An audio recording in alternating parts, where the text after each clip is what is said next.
I'm Sean Fennessey. I'm Amanda Dobbins. And this is The Big Picture, a conversation show about New York City!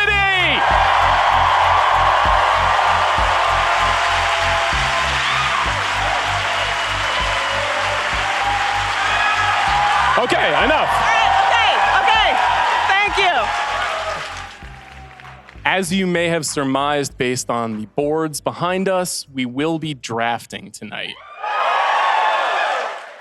What are we drafting? New York City. So New York City movies. We do have some special guests. Before we bring them out, one, I would like to say thank you to LinkedIn Ads for sponsoring this event, which we're really appreciative of. Thank you for being here tonight. Thank you to the 92nd Street Y. This is very special. Thank you to all of you for coming. When I moved to New York in 2004, I lived on 93rd and 3rd, and I came here all the time. So this is weird. This episode is presented by LinkedIn Ads. Sometimes marketing gets wasted on the wrong people. Like if you see an ad for movie-themed dog sweaters when you don't even have a pet. Reach exactly who you need with LinkedIn Ads. With a network of 130 million decision makers, they can help you target by job title, industry, company size, or even skills. It's one of the reasons LinkedIn Ads generates the highest B2B return on ad spend of all online ad networks. Seriously, all of them. Try it out. Spend $250 on your first campaign on LinkedIn Ads and get a free $250 credit for the next one. Just go to linkedin.com/thebigpicture. Terms and conditions apply. Before we begin, we're going to do some trivia. Mm-hmm. The trivia is sponsored by our friends at the Criterion Collection. If you get a trivia question correct, you will get a special bag full of some Criterion-sponsored stuff. If you're here, I'm assuming you love physical media.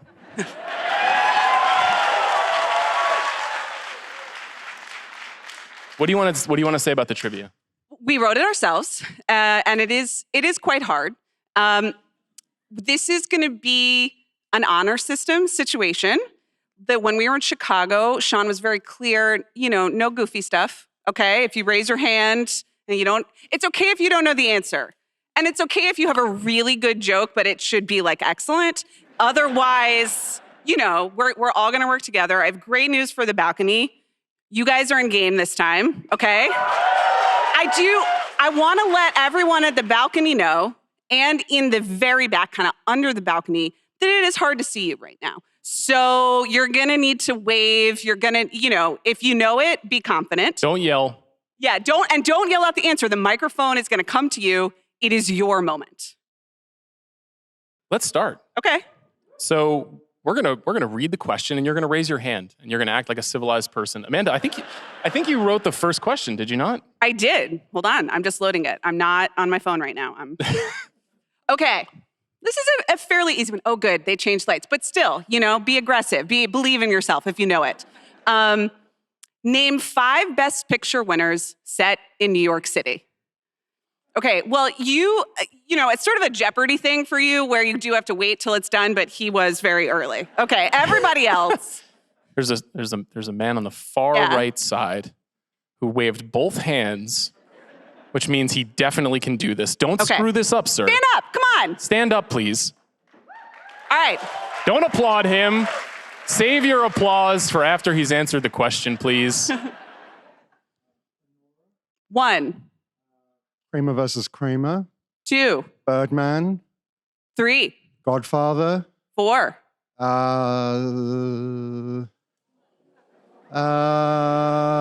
Annie Hall. 5. 5.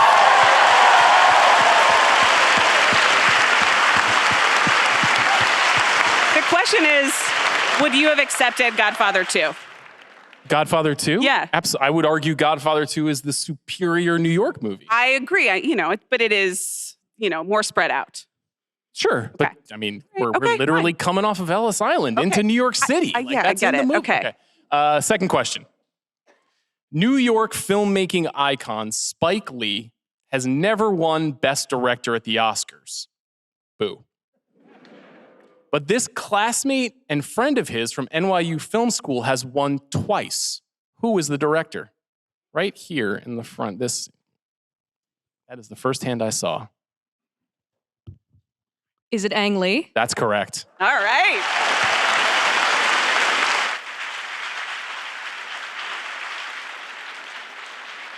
All right, you ask the next one, and then I'll do number 4. Okay, one more Oscars question, then we're done with that.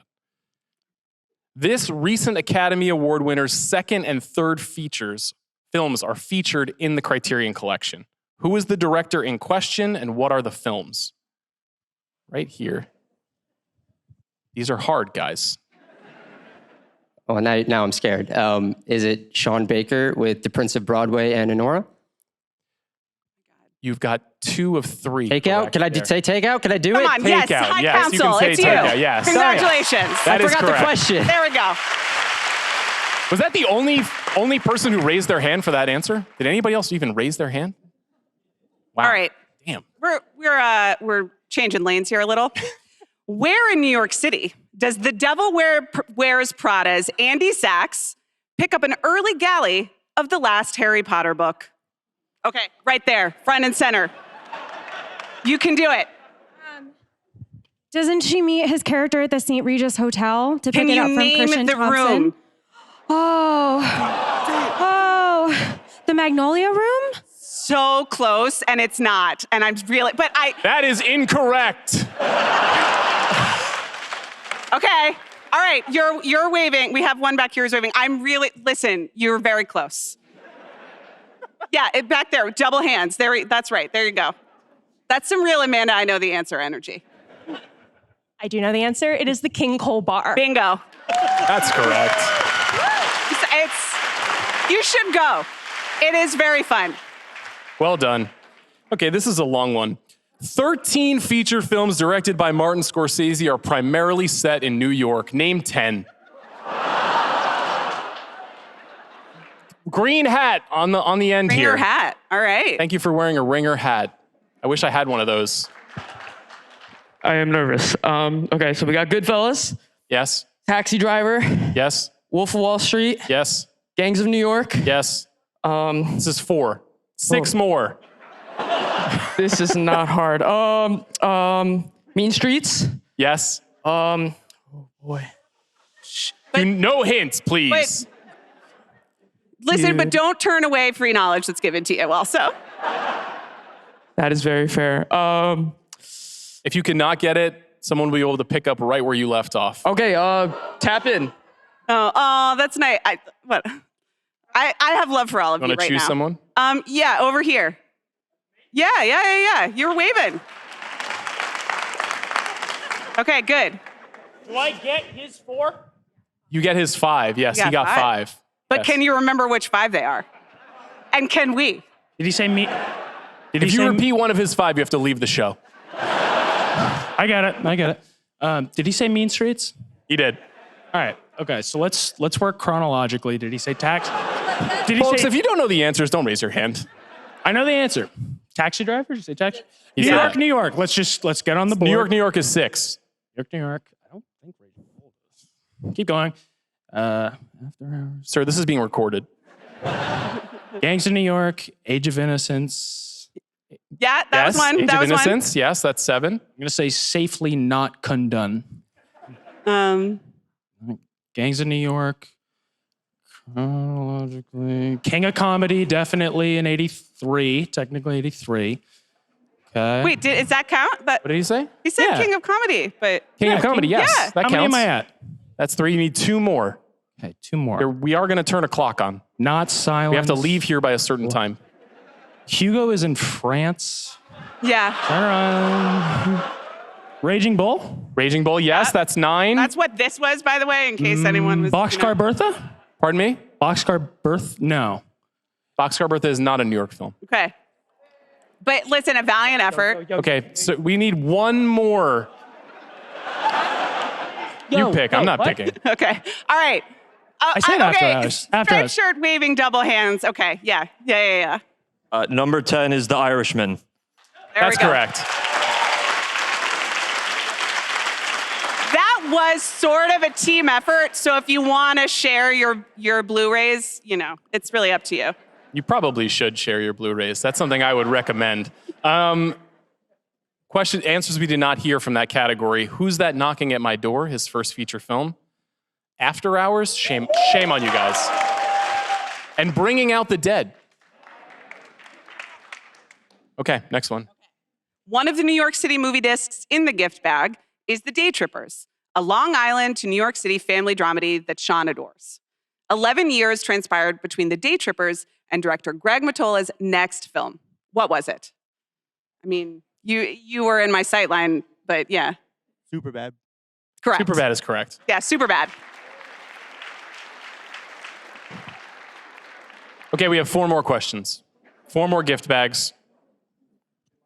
Alfred Hitchcock rarely featured New York City in his work, but the conclusion of one of his movies is set at the top of the Statue of Liberty. What is the film? This guy right here is the first hand I saw. Saboteur. That's right. Saboteur. Do you want to do This one? the or- 9 and then I'll do 8? What's your preference? I mean, Why don't you do the good. next 2? okay. I mean, I wrote the last 3, but that's okay. In When Harry Met Sally, of course, typecasting, the iconic I'll have what she's having scene takes place at Katz's Deli.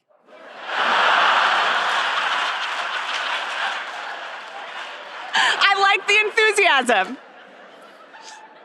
After Sally concludes her fake orgasm, she calmly takes a bite of food. What does she eat? All right, I saw you over there. Yes, yeah? A turkey sandwich? No. Okay, all right, yes. Enthusiasm. And Wait for a microphone, Okay, yeah, wait sir. for a mic. By the way, I wrote this question. You didn't write this question. Oh, that's right, you did write this one. Yeah, sorry. Sorry. It is what is a pastrami sandwich? No. No. Okay, all right here? Yeah, okay. The Yankees hat is an interesting choice for the show, but we'll give it to you anyway. I heard it wasn't going well. A Reuben. No. Oh, now I it's knew getting this was a tricky. good Back question. there on the I knew aisle it. in the white sweater. Because Yeah, you don't listen to women. That's the problem. There's a white sweater, V-neck. It's great. Coleslaw? Yes. Coleslaw is correct. Because of course you have to get coleslaw at Katz's Deli. Okay, next one. Oh, sorry. My phone locked. What is the address of the Tenenbaum family home in Wes Anderson's The Royal Tenenbaums?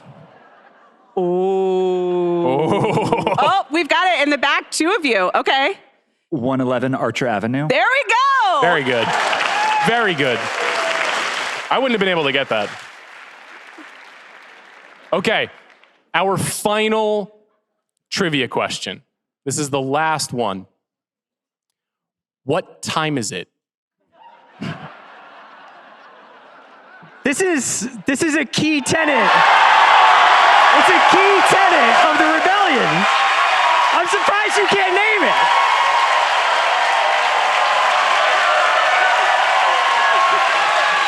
What's up, New York? What's going on? Okay. Yeah, there you go. All right, there's in the center, up top, very Center in the balcony, up enthusiastically. top, with the beard, Wait yes. for the mic, wait for the mic, Yes, wait for the mic. Don't clap, sir. Please be patient. This is the rebellion. We're not trying to rush our meal at McDonald's. Time doesn't exist, yet it controls us anyway. That's correct. Yes!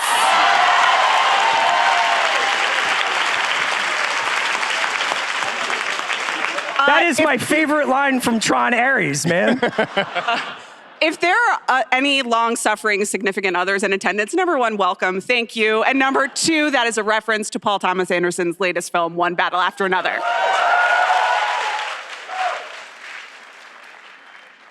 Chris Ryan is here. Yeah. What's up? He's here. We would never draft without Chris Ryan, but we were talking about what would be the best way to have a New York City movie draft, and we have 2 very close friends who live in New York City. We're gonna bring them right now from Blank Check, David Sims and Griffin Newman.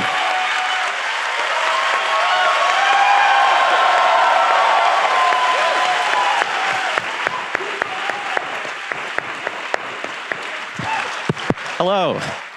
Hey guys. Woo! Let's go Mets. Hey guys.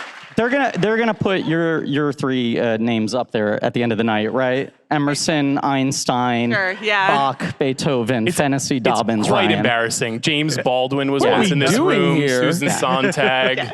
You know, I got a whole history of the 92nd Street Y. Top 5 Ys. Where is this one ranked for you?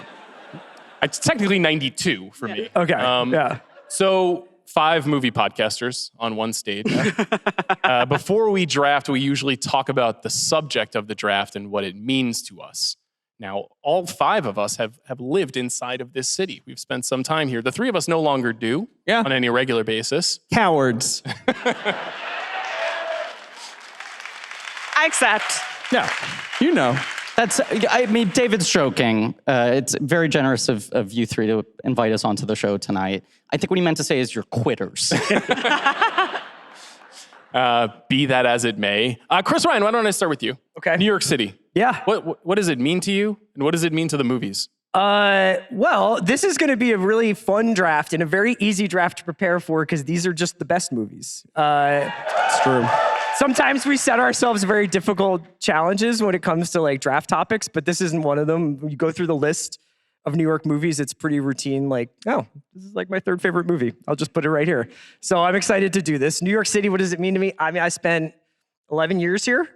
It has always like occupied a huge part of my imagination, due in no small part to the movies that we're going to talk about tonight.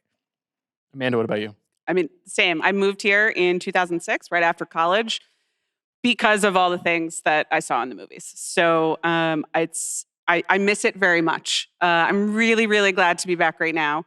And, you know, I grew up here. I think I was a child somewhere else, but I learned everything that I think is worth knowing and met most everyone that I think is worth knowing, including everyone on this stage in New York City. So I'm very glad to be back.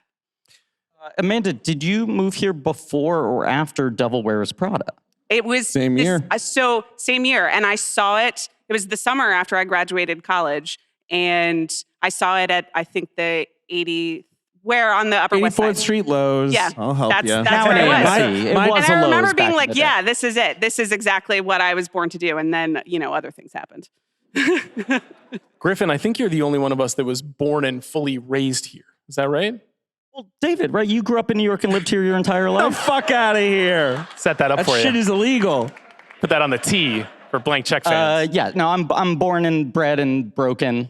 I tried to go to college in California and ran back screaming. It spat him back out. It spat me back out. I spat back at them, but they had one. It was more a well, let me ask you about that since thing. Yeah. You lived here, so the movies maybe held a little bit of the less like magical appeal, having been inside of it while seeing the movies.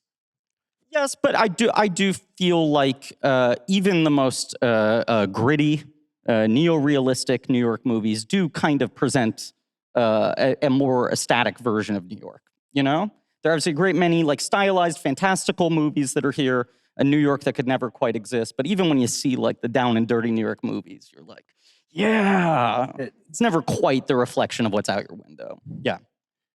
David, what about your circuitous route back here? I left at the age of 9 and came back at the age of 22, and I spent the intervening years falling in love with movies. But where were? All right. London, England, baby. Woo! North London. Go Gunners. I figured that'd land. All right. You know what? Not on my podcast. Thank you. I don't know what's happening right now. And I think I spent all my adolescence being like, I'm a New Yorker, and then watching all these movies and like it becoming very religious for me that like, yes, again, somewhat romantic vision of the city, even at its dirtiest, like me being like, I gotta get back there. And then I got back here, and here I am. Let's go Mets. Let's go Mets. I couldn't agree with that more. So many sad Yankee fans out there tonight. Sorry, guys. I grew up Phillies on are Long winning, Island. by the way. Yeah, I was going to say, how are they doing? Phillies are winning. Yeah. Phillies are what? They're winning, by the Can way. we do like every 20 minutes get a Phillies score update? Yeah. If the Phillies continue to win, feel free to shout out. Did If they pull start losing, Shohei? Is he off already? Yeah. Yeah, I'm from Long Island, so I felt no, he's still pitching. Very close to, but not a part of New York City, which is an unusual way to grow up. Most of my family is from New York City, and I probably revered it more because I felt that close to it. And then by the time I was a teenager, I started coming all the time, but I too also felt formed by watching it on the big screen and hearing about people who lived there and the things that they were doing, which always seemed much more interesting than the things that I was doing. And then I moved here and it was cold and mean. And I was like, I got to get out of here. And I did, but I'm happy to be back. So we are going to draft. We have 6 categories to draft from here. So if you're here in the audience, you can see them on the big board. The categories are drama, comedy, action, horror, thriller, Oscar winner, box office, and Subway. Those are sandwich movies, No. the last Yep. category? Yep. It is funny you ended up with Favorite basically the $5 exact footlong? Subway No? logo in the color scheme. It's true. No free ads. Uh-huh. You're just the guy to revive Subway's fortunes, too. You're just like the straight shooters, just like, I'm going to bring sandwiches back in this country. No comment. Subway, of course, is any movie that features an iconic subway scene. So think hard in the recesses of your mind about movies that you like. That So have you just subways. introduced iconic into the conversation. That was just him being lazy. It can just be a Subway scene. It Yeah. doesn't have to be iconic. Just any subway scene? Yes. It's like man gets on subway in a movie? Well, yeah. That sounds terrible. Why would you draft that? We're deeming it iconic. That's Yeah, the if you point. draft it, it's If iconic. you remember that it happened, Guys, I it was made iconic this rule. too. What are you talking about? Yeah, but you did not add that information until this You moment. said pivotal. Pivotal I said scene pivotal. takes Pivotal. place on a Sure. subway. Okay, Pivotal? Yeah. I accept. Okay. I have a genuine question on this topic. Must one board the train for it to count as a subway scene? I It could don't be think within the so. station. Yeah. I Good. don't. Okay. I don't. What do you guys think? No. If you're in a station, you are in the subway, I would say. Yeah. Yeah. Like if you've gone down to the platform or whatever, you're at the subway. You're in the subway. I rode the subway 5 times yesterday, and it's still annoying. Give me your lines. Hey, fuck you! We love the subway. What lines was I on? R. Great. You guys. It's a bad train. You guys paid for this. I Keep was on the going. 2. Huh? Yeah. I was on the F. Yeah. Did you get asked for a subway take? Did I get asked? You know, like oh the- no. Yeah, why are we on it so if much? only. No. Yeah. No. Do you want You to give have it one? now? I Yeah, don't. what's yours? No, not one that I can share. Yeah. They're largely about the sandwich company Subway, and Any stray subway thoughts before we figure out our draft order? Well, I asked if Gotham was eligible for this draft, and you said no. Gotham City. Gotham is not a real city. Right. It's not a real city. In the world of Batman, who is not a real person. So you don't know that. Is anyone here Batman tonight? Is Batman here? So Joker's not eligible for Subway, for anything. I mean, I don't think so. What do you want Gotham to be a part of the draft board tonight? No, I don't. I was just stirring things up. Hold on, because we have precedent. Dark Knight, it's a Chicago movie. was it eligible in the Chicago draft? I don't even. Did it get drafted? Did it You guys get know better anyone? than we do. It did. Yeah. It did. Yeah. Who drafted it? I think I Tracy did. Letts? No, I did. Tracy Letts, who has not seen it. I don't think he's seen Dark Knight. But he owns the Blu-ray. Yeah. Tracy, the trench run sucks. Let's. He just tossed that take out. it's He was great. just like, oh, by the way, trench run. It's ass. also we all agree that Star Wars has a shitty ending. Right. Waiting for you guys to jump in and high That was a five good out. Tracy God bless him. impression, I love even the with the man. hand. Yeah, Yeah, it's good. We love you, Tracy. He has won Pulitzers and Tony Awards, and the first line of his obituary will be, "Guy who said the trench run sucks has died." Stop. no We love you, respect Tracy. for Gold He's Leader, any doomed of our to guys. appear in a Disney Plus show about the trench run from a guy working on the Death Star's perspective. No! Fuck! Why do we even have a trench? How did he make this shot? Jack, you might have to delete all this. Speaking of Jack, we have to set our draft order. Yeah. So let's do that. Jack, can you tell us what kind of hat is being used tonight? Unfortunately, a New York Metropolitan's hat. Yeah. Woo! Bring Pete back. You don't want to come any out? cost. You don't want a I shining care. moment? I can Bring see Pete Jack. back? Any cost. Okay. I'm with you. I want to bring Pete back. People Okay. like the voice of God. All right. We love you. All right, here we go. No Top Gun hat. Shout out Bobby Wagner in the building. Bobby! Where are you? Wave, Bob. I can't see, but oh, there he is. Hi, Bob. I'm seeing Wags Where is he? tomorrow. I'm not worried about this. You can see the mustache in the shadow. Yeah. I had dinner with Bobby last night. He told me specifically to rig this draft for CR, and in fact, he has the first pick. Oh, wow. All right. Whoa. Everyone, welcome Elizabeth. This is so official. Selecting second, Amanda Dobbins. Whoa. Okay. Third will be Griffin Newman.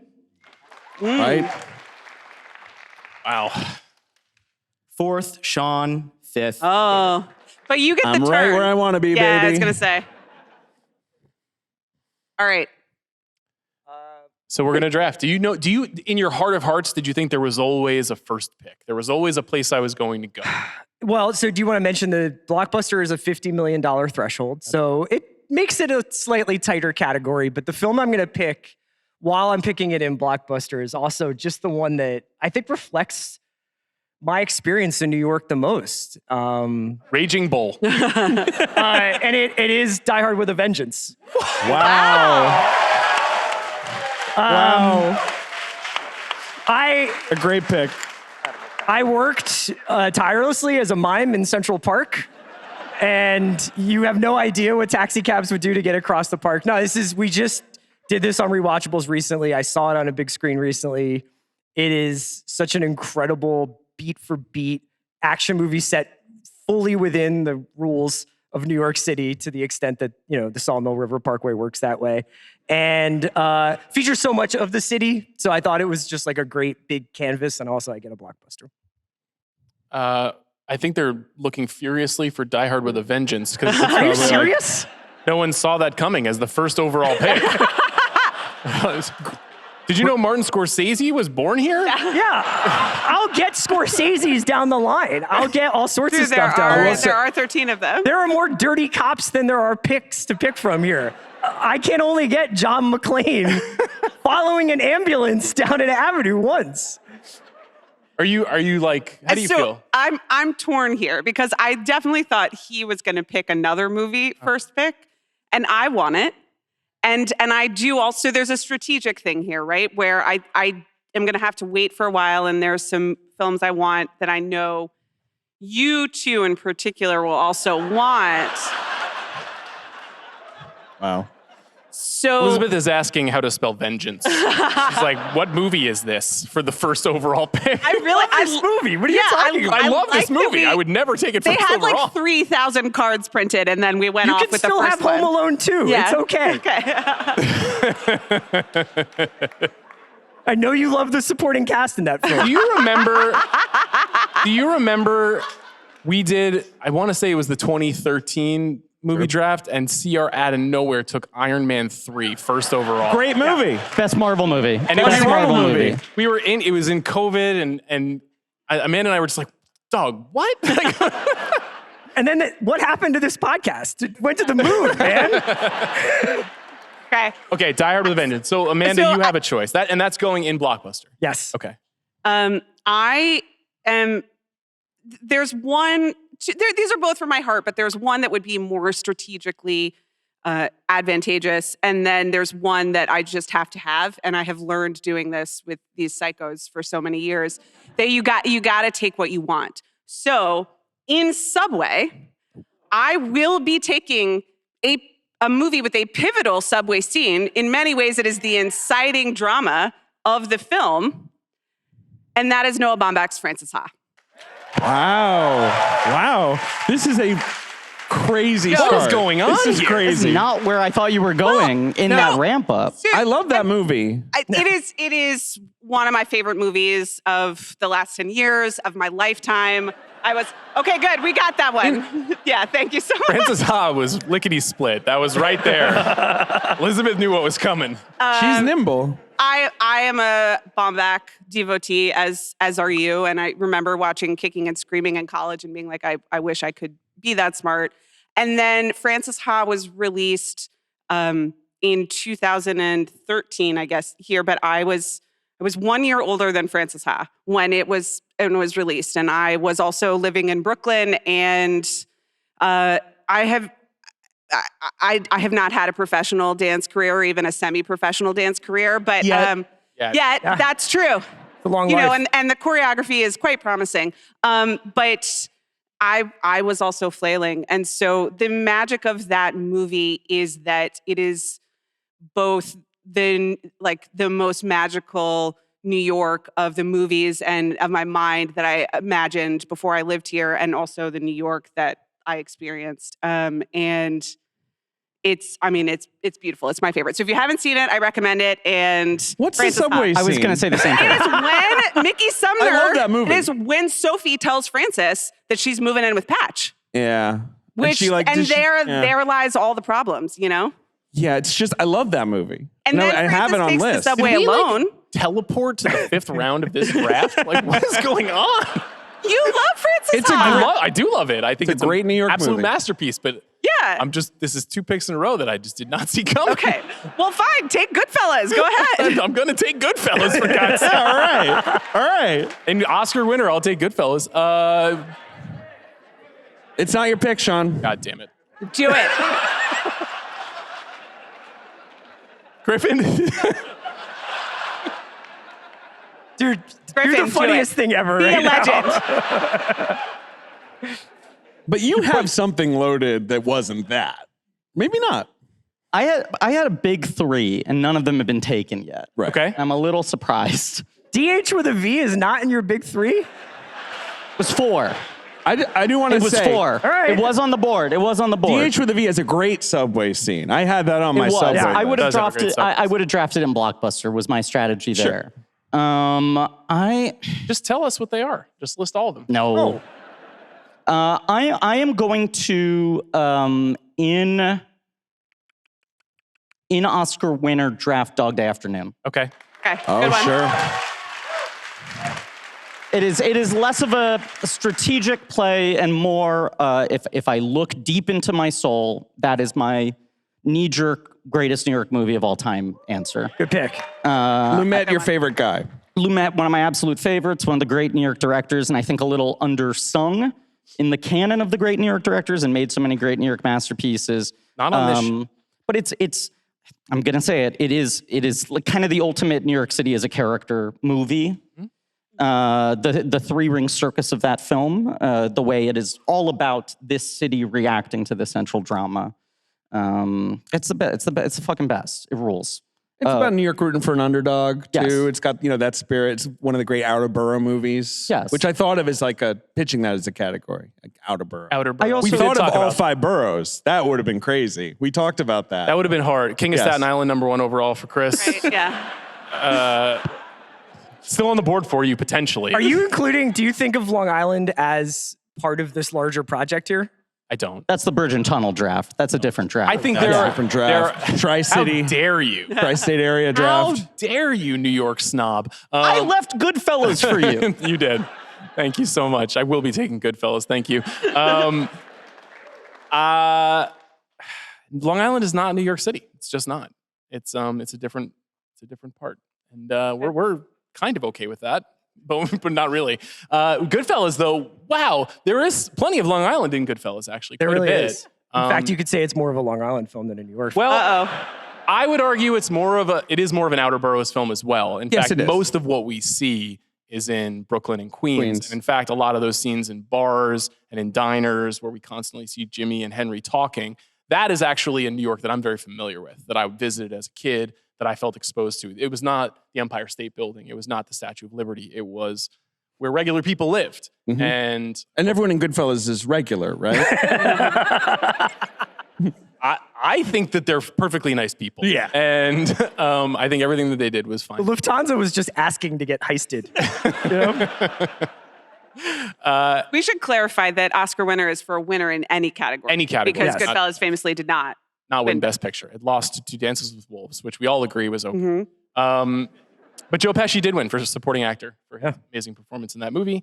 And Oscar winner is a pretty robust category, but it feels like a nice place to put Goodfellas. So that's what I'm doing. Very original. Good job. Just win, baby. That's the goal.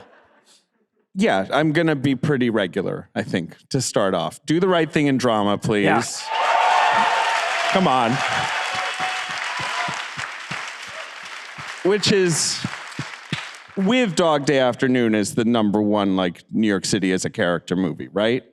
And, like, it's interesting. It's like, it's sort of about a city that's not here anymore, but it's also not. Like that, it's got that magic to it still. Yeah, the best movie. It's like one of the best movies ever made. It's an easy pick. It's in blue. Look, there's colors. We each have our own color. Oh, fuck. Yeah, I guess. How did they? No, that's not how it No, works. that's Really? not possible. Yeah. What's going on here? Because they don't know. Yeah, it's just, you know. It's just fun. Okay. Got different colors. Yeah, do the right thing. It's a sad story of an innocent pizza guy who has his day ruined. Yeah. I'm joking. I'm so sorry. Business owners. Just making some pies. That's a description in the Christmas Adventurers movie guide. You know the crowd. And then I know some the crowd. punk I'm playing trash to. shows up. Yep. Yeah, that's also a reference to the film One Battle After Another, guys. I do not think that. Yeah, maybe the most iconic New York movie, right? In the conversation. Up there. It's Yeah. definitely up there. And Best then Brooklyn movie? Best Brooklyn movie? best Brooklyn movie. Yeah, sure. I mean, Dog Day Afternoon is Brooklyn as well. Is it? Yeah. Never seen it. Not your kind of Not a thing. You wouldn't Pacino like guy? it. Yeah. And then in Blockbuster, I want Men in Black. Wow! Which is the best New York blockbuster ever made. And is the number one. I bet she doesn't have this Yeah, written down. I bet she doesn't either. She's going to get it. Because I drafted it. She does. Oh, yes, Elizabeth! Men in Black. You guys, Elizabeth comes prepared. The long list for this draft was 467 movies. Yeah. And we have cards for every single one. Except Die Hard with a Vengeance. Except for one. The first pick. It's not. We have cards for like The Crowd, like by King Vidor We had or to whatever. fly a separate plane in to get all the cards. But we did not see DH with a V coming. This movie came out in 1997. I lived in England, but I was still like pretty close. Shut the fuck up. I didn't say anything. I didn't say anything. It was a true for my whole family, like crying in the aisles experience of like New York City, you know, and like just the way everyone in that movie, it's about aliens and shit, but it's just about having a job in New York and dealing with life in the city every single day. Yeah. It's so beautiful. It's a perfect movie. 90 minutes long. It's very short. Have you seen Men in Black? Yeah, why? I don't know. Sometimes you really, the mid-90s things that children could see is sometimes doesn't. I was allowed to see anything I wanted. Yeah. Right, okay. Anything you wanted? Anything that was of interest to me, I was allowed to see. There was no rules about that kind of thing. Was that one of your three? No. But you wanted it. Yeah. Okay. Yeah. I told Well, you I got like the it. first sex scene I ever saw was in Excalibur. Remember? Oh, yeah. We know, yes. Chris, my father is here. Please. Mr. Fennessey, it's about King Arthur and Helen I'll tell you Mirren? later. It's very erotic. There's only word. I have a pick. Yeah, it's your pick. I'm taking in Blockbuster Ghostbusters. Dun-dun-dun-dun-dun. In part because I know who is picking next, and I know how Griffin's mind works. Can I ask you a question, just right off the top here? Just slow down. You're just getting a little aggressive. Do you think I've just selected and haven't you go spoken ahead yet and talk about my about pick? Ghostbusters? Go ahead and talk about Ghostbusters. What's your question? Do you think Ghostbusters True is actually more New York? Is it Vigo the Carpathian? Yeah. He wasn't born in New York. No, I know. But he's like kind of feeding off of the psychic energy of the city. Well, you could make that case because the great monster at the end is the Statue of Liberty at the end of Ghostbusters 2. But I would argue Stay Puft Marshmallow Man, really one of the first, true New Yorkers? New Yorkers? Yeah. He's kind of got the energy of a New Yorker. He's like, get out of my way. Yeah, it's true. I want what I want. Yeah. I'm walking here. Right. Oh, wow. They didn't have Ghostbusters, there's Ghostbusters. not a card. Elizabeth. Everyone's trying their best. My take is that Ghostbusters, I'm jumping in here because you stole my pick, is that Ghostbusters is, one, is more a New York film, and Ghostbusters 2 is like a New York movie in quotes. I think Ghostbusters 1 is really smart comedically about understanding the tenor of this city and how it would react to things like the Stay Puft Marshmallow Man. And the response to that was so great from the world that Ghostbusters 2 is like hot dog guys tripping over themselves, doing hand gestures, Statue of Liberty, all that. Yeah. Right, they go too hard. So it's like, it's more of a New York film texturally or on a surface level. Okay. Like the River Griffin, of you Slime. can't have it though. So what's your pick? Well, two's Wait, still are out you there. a Ghostbusters 2 guy? Is that why you're asking? I always thought Vigo was pretty interesting. Yeah. Yeah. You kind of have like a Vigo thing. Yeah, Like exactly. that you kind of emit the same natural male energy. Well, he's I got like good the idea of being ideas, named good the politics. Carpathian, Yeah. you know? You could be Chris the Philadelphian. That's call me that from now on. Okay, Griffin, you're up. Well, that was the move I was gonna make. So 2 I'm, of 3 are gone? Yes. Okay. I'm gonna I think this is what I'm gonna do. I'm going to, in Subway movie, draft Spider-Man 2. Okay. Yeah. Yeah. That's Now, the it's the a upside down fantasy kiss. subway. It's a fantasy subway. Which one is This is when upside he down? saves the train. It transforms into the the same movie. Chicago L. Yeah, it's right? an the same- elevated subway yes. in Manhattan. Yes. I know that the upside down kiss is not on the train. I was just extrapolating. Well, isn't the upside down kiss in the first Spider-Man? Correct, yes. Oh, it is. Correct. Oh, okay. And Spider-Man 1, he Now I also don't care. saves the ferry, right? Doesn't This he? man is leaving Yes. because you've drafted Spider-Man sorry. 2. I apologize. He's like, I've had disgusted. enough of this. It's like fools. It's one of the great extended subway set pieces. It takes liberties with the geography. actual function of the MTA itself, but I think it overcomes that. It's fine. It's fine. In characterizing the experience of the subway so well. I love how this crowd is incensed anytime a handwritten sign comes out. Incensed. For the record, you made the list. I'm almost certain that Ghostbusters is on the list, so I'm super confused. But you know what? That's good. We're flowing. This is a live podcast. It's all happening live. The moment where all the New Yorkers step in front of Spider-Man's body to block him from Doc Ock. You want to get to Spider, you got to go through me. Oh, yeah. And then also them carrying his passed out body after he's just a kid. And they put the mask on him. We'll keep your secrets safe.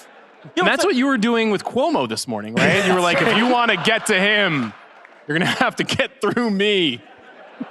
Please, Sean, Andrew Cuomo does not take the subway. No, Come on. no. When we did Raimi on Blank Check, I found this quote from him where he said, to me, the big, the key to the Spider-Man movies is no one else in the films knows that Peter Parker's the main character.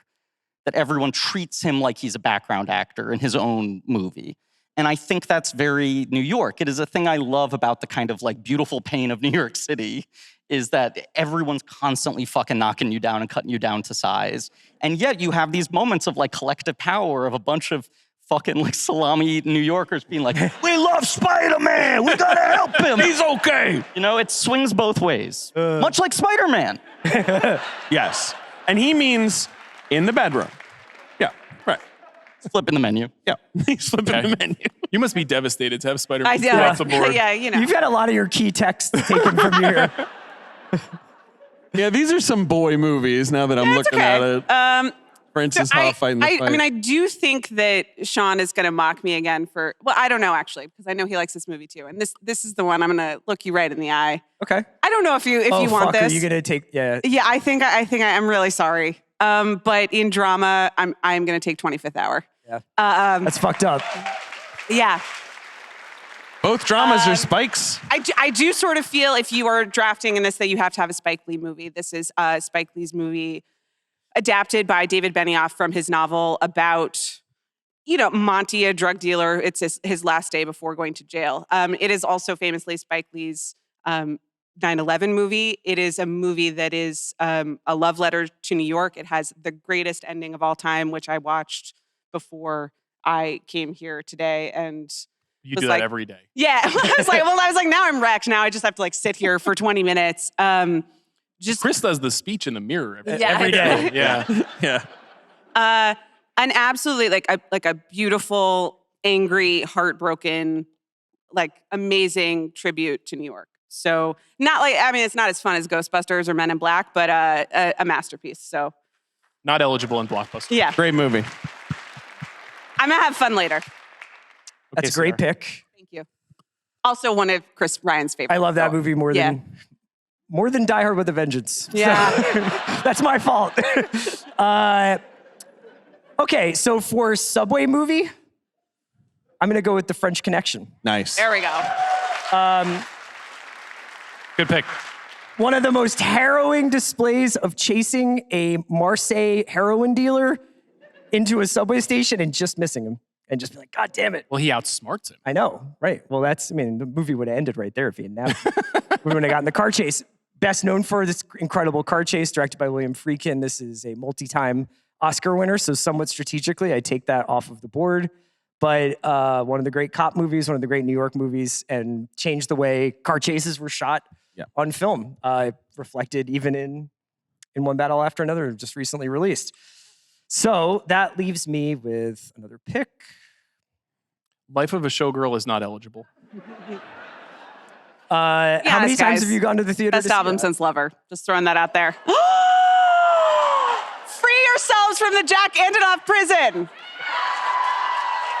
I asked you this yesterday because you were the first person I ever heard say that they like this new album. I was shocked. It's true, but I was like 12 hours late to it because I was sleeping, so everyone had gotten mad, and then I listened, and I was like, I'm bopping, you know? I can't believe the world we live in now is being 12 hours late to an album. Because you dared sleep. In action horror thriller, I'm going to take Rear Window. Nice. Ooh, good. This is all right. Which I'm not even sure, did they shoot this on like a soundstage somewhere, but is very, very reflective of the like weird, like, oh, that guy's watching that again. All right, you know, like. Were you looking out the window? Like, yeah, were you like? No, I mean, like, but you just, when you move here, and if you're like, I was living in Brooklyn and like, all of a sudden I like opened the shade and there was just like a guy right there. And I was like, I guess we're neighbors. Batman? Or? It was Jimmy Stewart filming me. When you move here, you go get your telephoto lens. Yeah. You set it up. Grace Kelly's making me breakfast. It's great stuff. One of the great Hitchcock movies, one of the greatest movies ever made. Yeah. The best. And also isolates a very New York condition. Yes. Yeah. The best theater experience you can get from a movie, I think. Rear Window, you think? Yeah. Like a movie that is wonderful at home, but like is 100 billion times better in a movie theater. Yeah.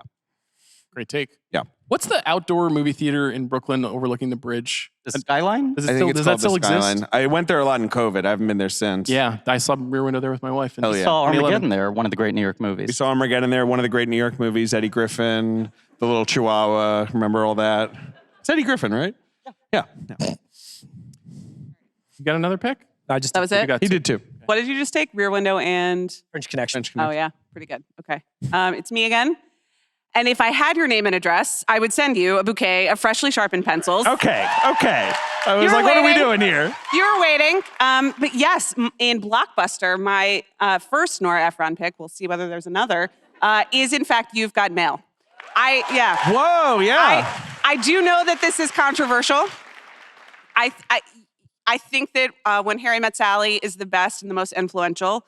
You've Got Mail is my personal favorite. It came out when I was in high school, and I watched it 1,000 times, and I can quote every bit of it.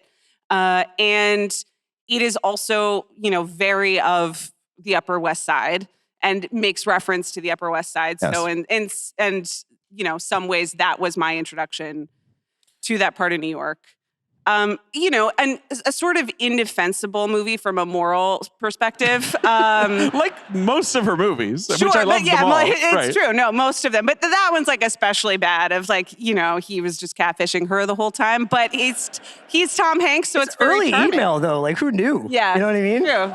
We're just trying it out. We're just trying to figure it out. Like, in that scene when they're like instant messaging, which is, are you guys old enough to know what that is? Anyway, and she like hides from the computer because she's like, can he see me? I still do that. It's really ingrained into my life. And I was going to ask whether they could like music cue the Cranberries for when I picked this, but I don't know. Then it got too complicated. Anyway, That would cost imagine $180,000.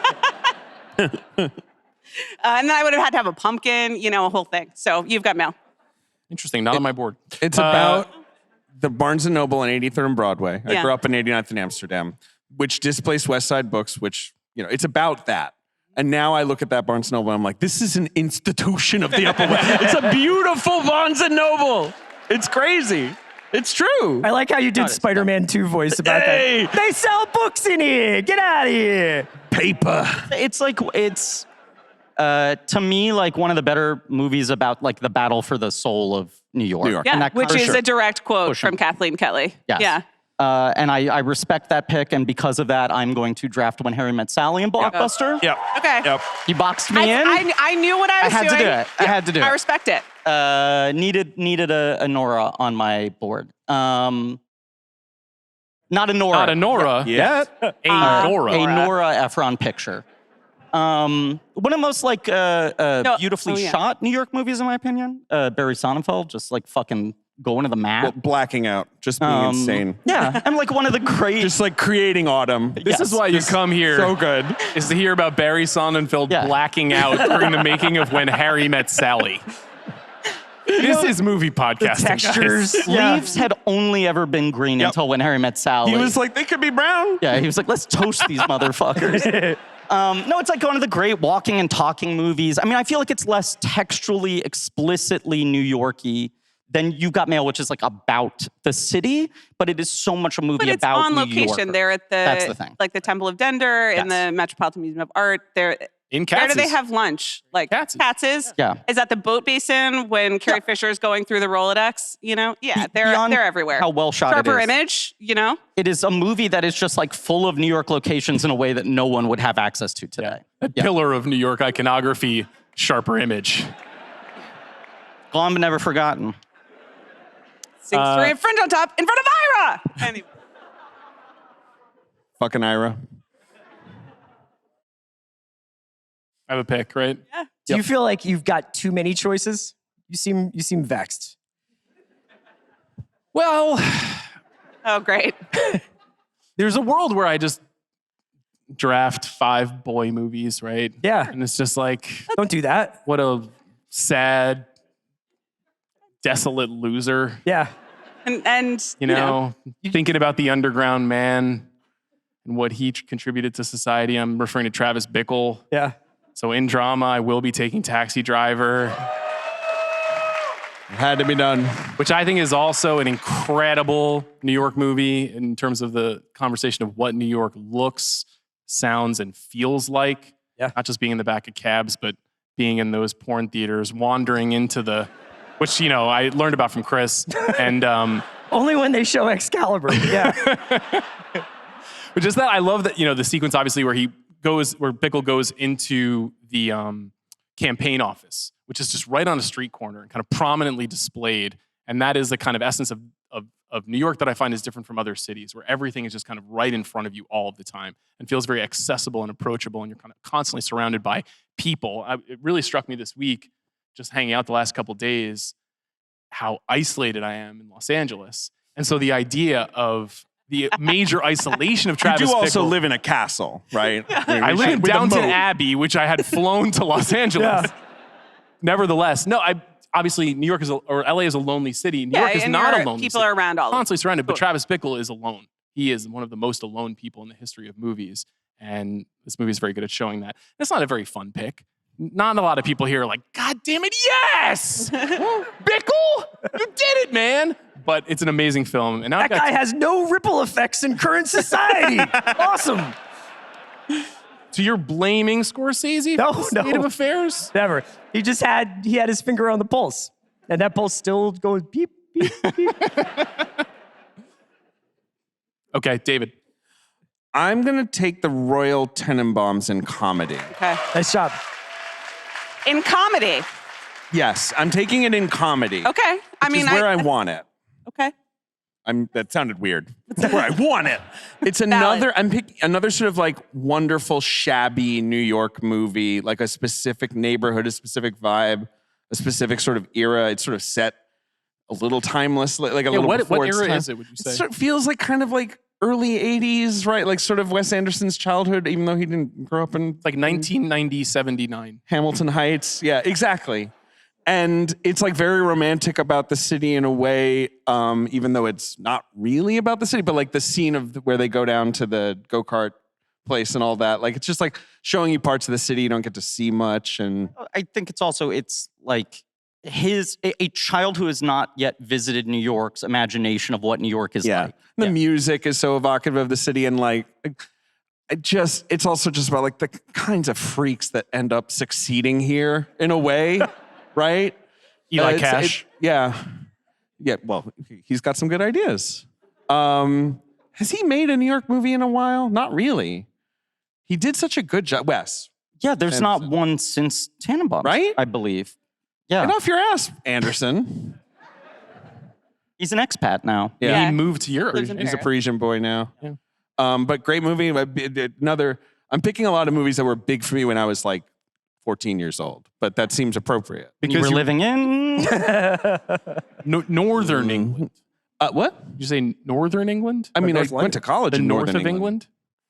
He lived in North London. I lived in North London. Camden, Kentish Town, if anyone cares. All right. You have another pick. Oh, yes, right. I have another pick. In Subway, I want the taking of Pelham 123. This is my favorite New York movie. Original or remake? Original or remake? Original. I love the remake. Yeah. I have a lot of fondness for the remake. The remake has an incredibly involved scene where Denzel explains subway switching that is technically accurate, and I really appreciate it. Whereas this has a scene where the IRT Pelham line goes to Coney Island, which is not possible. The train would not fit on those tracks. It's vital for action and all that. I get it. And yet still you're taking it. I love this. This is my favorite movie of all time, I think. I was confident you were going to take this first. Did you just think the rest of us wouldn't fight you? I took a calculated bet that you guys would pick weird shit like Francis Ha. Yeah. Don't be an Because asshole. it's not, look, it's a celebrated movie, and I think it's got like such a fan base now. But like, I do feel like it was sort of more of like a forgotten-ish, like, it's a Joseph Sargent movie. Like, it's not like a great auteur.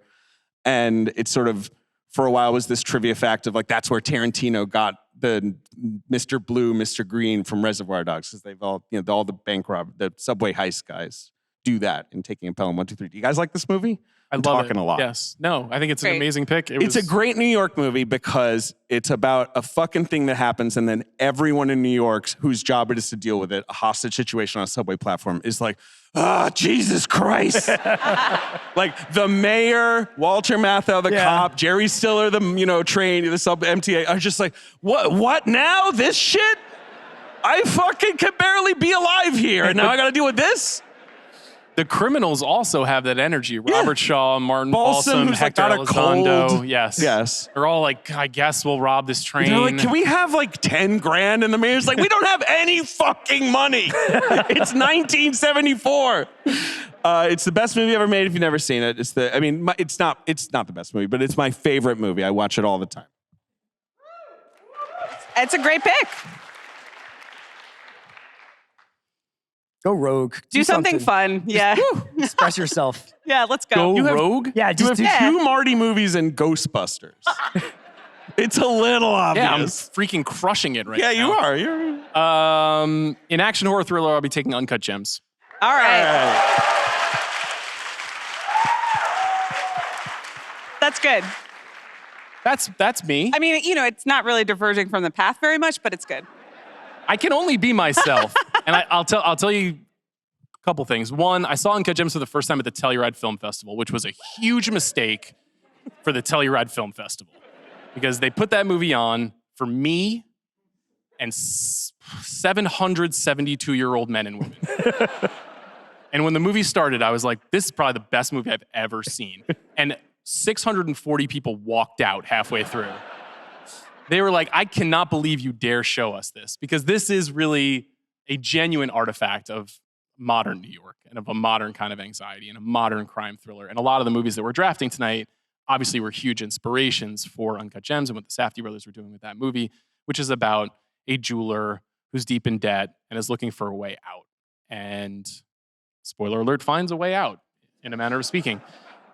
But this is one of the more thrilling movies in recent memory, and a very, very, very clear example of great on location New York filmmaking, especially the scene outside of the auction hall when gets thrown in the when he's thrown and he's encountering all of these men in the street who all want something from him. And the Safdies are so good at casting real people in their movies, and all of those people are from New York City. And if you've seen the movie, you know exactly what I'm talking about. So, was that fun enough for you? It was good. Yeah.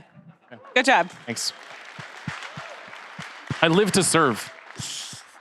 When I was doing draft strategizing, I realized you could make the case for Uncut Gems in drama, comedy, or thriller, and also could have drafted it in blockbuster. That's right.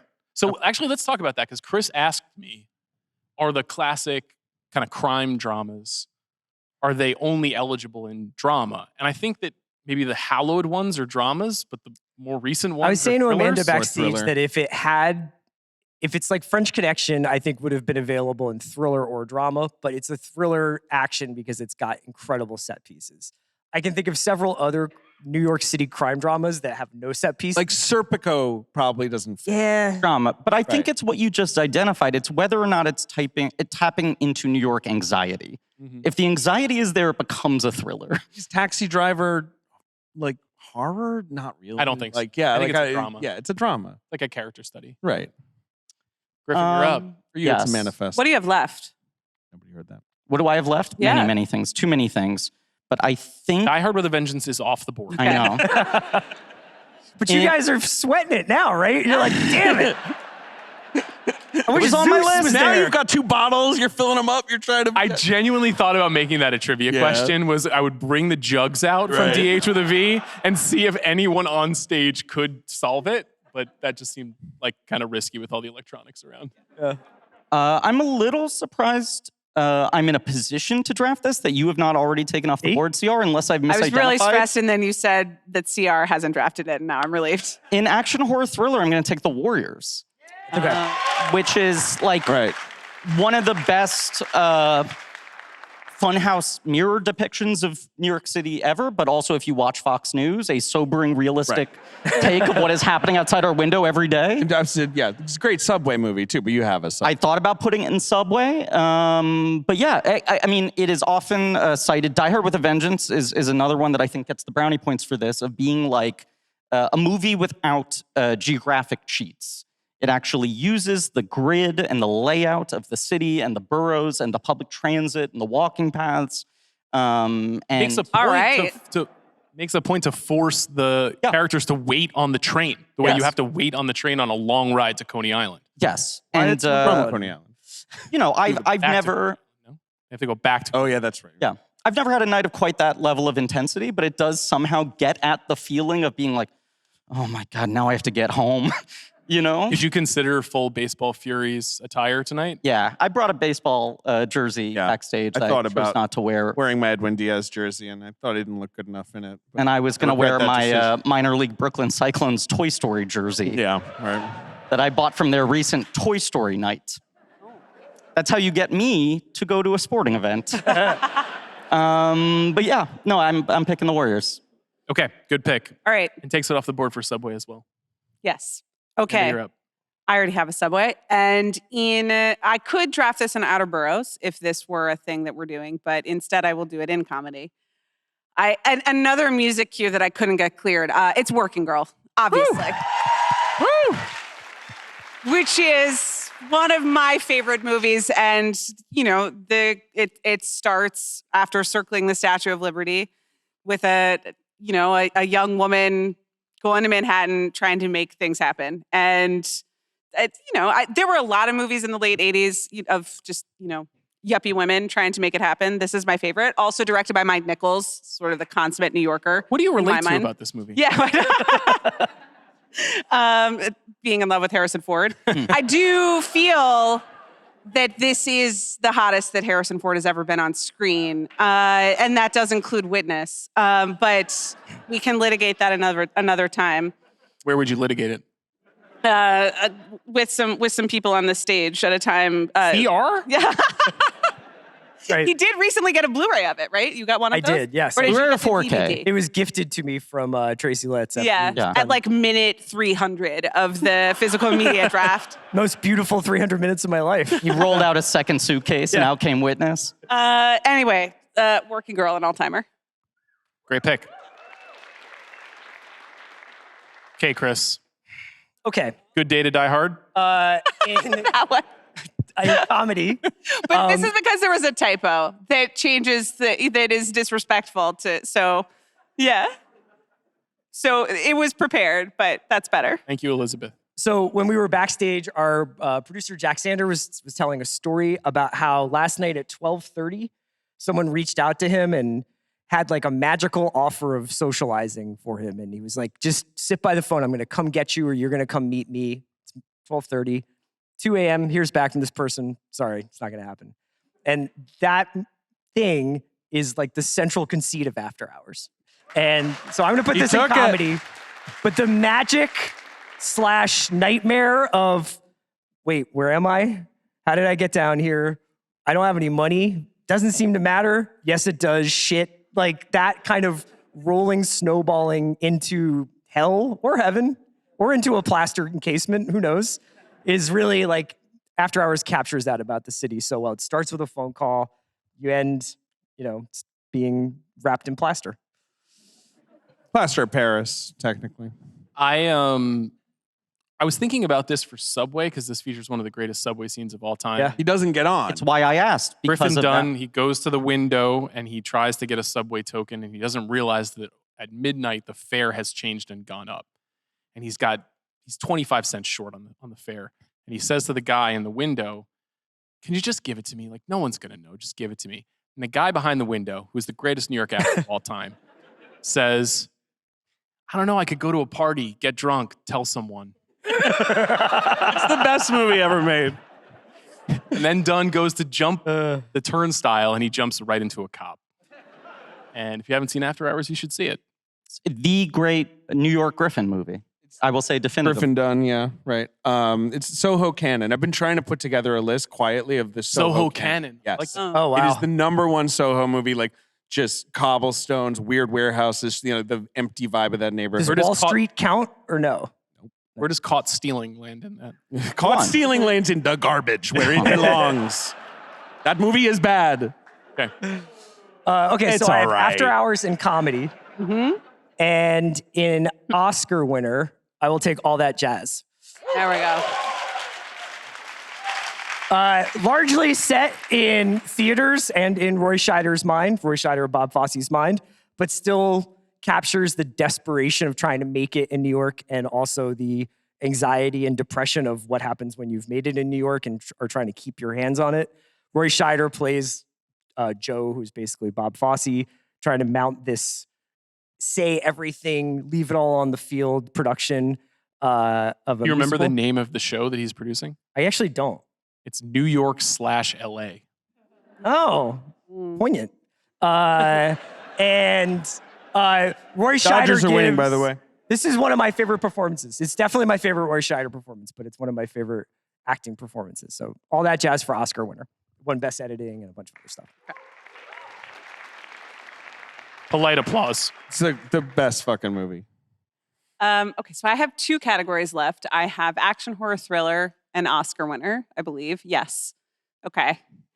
I'm gonna go with my heart, and this one is also for my friend Katie, who's in the audience and who texted me 15 minutes before the show, like I didn't remember that the Thomas Crown Affair in 1999 is a thriller set in an action thriller set in New York City. Yeah, they robbed the Met twice. I have just like a very perverse, obsessed relationship with. Thank you. I have been on Blank Check to talk about the Thomas Crown Affair. That's right. 1999. What a day for McTiernan. Well, When you think New York, you think John McTiernan. It's true. Was Predator available too tonight? they Predator stole 2, a though. painting and then he put it right back, And also, then they danced really sexy at Cipriani's. So it's all and had sex on a marble staircase that is very realistic in terms of New York City My homes. father is here. So my in-laws are here. Hi, Rich and Jane. I love this movie very deeply. It is silly and very funny and the best Bond that Pierce Brosnan ever did. And there we go. Yeah. Woo! 1999. That's right. Yeah. Wait. Well, yeah. Oh, well, it's okay. You guys know that it's the remake. Griffin, you're up again. What do you got? What are you thinking? How you feeling? Coming out. Look, there's something. Wait, I need to interrupt you for a second. Griffin really wants to win. Very badly. The last time we did this, he won. Did you win both times? I can't. Who won the president? We don't know if that was ever, much like our own elections. It's unclear. You mean 2020? Whether anyone was fairly. Don't worry, I know. Don't worry. I won the lawyer one, which I went turbo mode, grinding on. Watched roughly 100 lawyer movies in 4 days before the draft. Oh, that was really psychotic. Yeah. I had zero fun during that draft, but felt great once I won. But it felt like running a marathon. How are you feeling right now? I'm feeling okay. I feel like I'm in a pretty good position, and the question is, do I go sicko mode and draft from my heart, or do I play to the crowd? And there's a movie that's still available, and the three of you, I feel confident, would never, ever take it. This fucking guy might. And there is a part of me that English just doesn't... Dave? Come on. Governor. I don't want to run the risk of letting him steal it from me, even though I don't know if he could work it in his categories, but I'm going to fucking do it. In drama, I'm going to draft Clint Eastwood's masterpiece, Sully. Woo! Yeah. Wow. I thought about it. Yeah. One of the great New York movies. Yeah. Did it win an Oscar for like sound editing or something? Yeah. No. So I'm not sure I could fit it in. No, I don't think so. You're getting all your blank check in our big picture right now. A little bit. I'm sorry. It's a little Reese's peanut butter cup. A blockbuster was a big ass hit. Made $120 million domestic and negative $15 worldwide. But I'm drafting it in drama. Disrespectful. I mean, the movies that have been handwritten would win the draft if they were put together. Yeah. You could like make a subway map of only the handwritten movies, and it would fulfill the spirit of the city. There's a lot in Sully that I think captures New York. It's obviously a hugely important New York moment in our history. It's about a guy refusing to go to New Jersey. Well, this is the other thing. He won't fucking land at Teterboro. Thank you. You can go to Teterboro. Nope. He's like, he eyeballed it. He's not making it. He eyeballed it. He didn't crash. It was a forced water landing. We all have to admit that.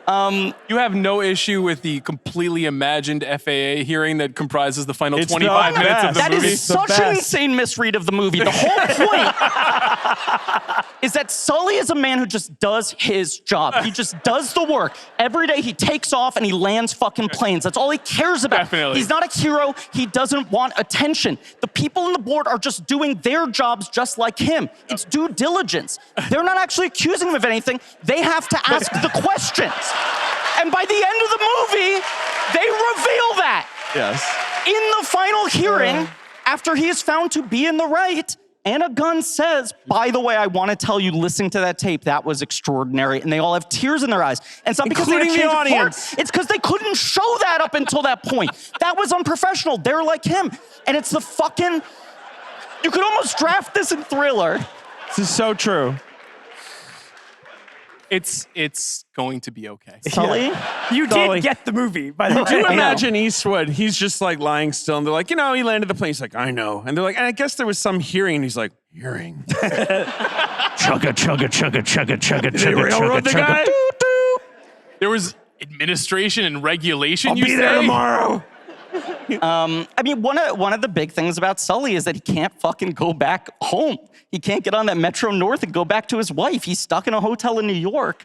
The movie spans the 5 days of him just being stuck in our city. We have more picks to make. But the highlight of the film is the rescue sequence itself, where you cut to Turtle, all the boats. You cut to the dispatcher, and you watch how quickly our city comes together and gets shit done. So true.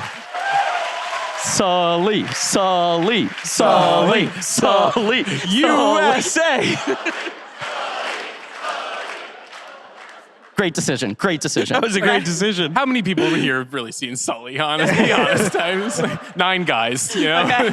The letterbox logs tonight are going. Boo! How do I It's follow you, that right? up? Yeah. What am I supposed to do with Just that? take another Scorsese movie and keep it moving. Mean Streets. Honestly, I will. I'll take Wolf of Wall Street in comedy because I don't know. I don't know. You know. That's fine.